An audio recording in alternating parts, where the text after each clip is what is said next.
Megastar చిరంజీవికి UK parliament life time achievement award ప్రదానం చేసిన సంగతి తెలిసిందే.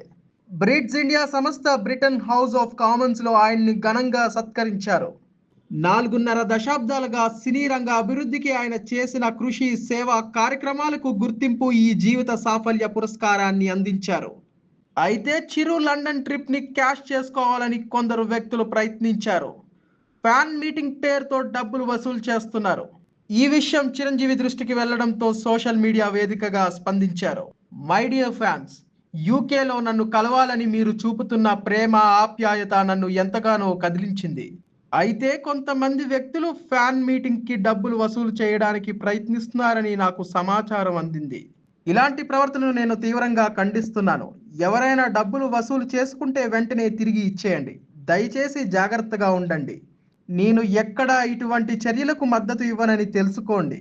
మన మధ్య ప్రేమ, ఆప్యాయతలు బంధం అమూల్యమైనది, వెలకట్టలేనిది. దీనిని ఎవరు ఏ విధంగా కమర్షియలైజ్ చేయలేరు. మన ఇంట్రాక్షన్ ను జెన్యూన్ గా, ఎలాంటి స్వలాభార్జనకు గురికాకుండా ఉంచుకుందాం అని చిరంజీవి ఎక్స్ లో పోస్ట్ పెట్టారు. అంతకుముందు యూకే పార్లమెంట్ లో తనకు తగిన గౌరవం దక్కడం పట్ల చిరంజీవి ఎమోషనల్ ట్వీట్ పెట్టారు. ఈ ఆనందాన్ని మాటల్లో చెప్పలేనని, తనని మరింత ఉత్సాహంగా పనిచేయడానికి ప్రేరేపిస్తుందన్నారు. ప్రేమాభిమానాలను చూపించే అద్భుతమైన అభిమానులు, రక్తదాతలు, నా సినీ కుటుంబం, శ్రేయాభిలాషులు, మిత్రులు, నా కుటుంబ సభ్యులు అందరూ నా ప్రయాణంలో ఎంతగానో సహకరించారు. నేను మానవతా దృక్పథంతో చేపట్టిన కార్యక్రమాల్లో పాల్గొన్న వారందరికీ హృదయపూర్వక ధన్యవాదాలని చిరు పోస్ట్లో చెప్పారు.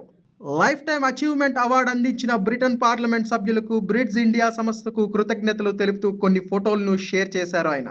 ఇక సినిమాల విషయానికి వస్తే, చిరంజీవి ప్రస్తుతం విశ్వంబర అనే సోషియో ఫ్యాంటసీ అడ్వెంచరస్ మూవీలో నటిస్తున్నారు. వశిష్ఠ దర్శకత్వం వహిస్తున్న ఈ సినిమాలో త్రిష హీరోయిన్ గా నటిస్తుంది. ఆషికా రంగనాథ్ కీలక పాత్రలో కనిపించనుంది. దాదాపు షూటింగ్ కంప్లీట్ చేసుకున్న ఈ చిత్రం సంక్రాంతికి రిలీజ్ కానుంది. కానీ గేమ్ చేంజర్ కారణంగా వాయిదా వేసుకున్నారు. తదుపరి విడుదల తేదీని ఇంకా ప్రకటించలేదు. మరోవైపు అనిల్ రావిపూడి డైరెక్షన్ లో మెగాస్టార్ ఓ సినిమా చేయనున్నారు. షైన్ స్క్రీన్ బ్యానర్ లో రూపొందే ఈ సినిమా ప్రీ ప్రొడక్షన్ వర్క్ శరవేగంగా జరుగుతున్నాయి. వచ్చే సంక్రాంతికి ప్రేక్షకుల ముందుకు తీసుకురావాలని టార్గెట్ గా పెట్టుకున్నారు.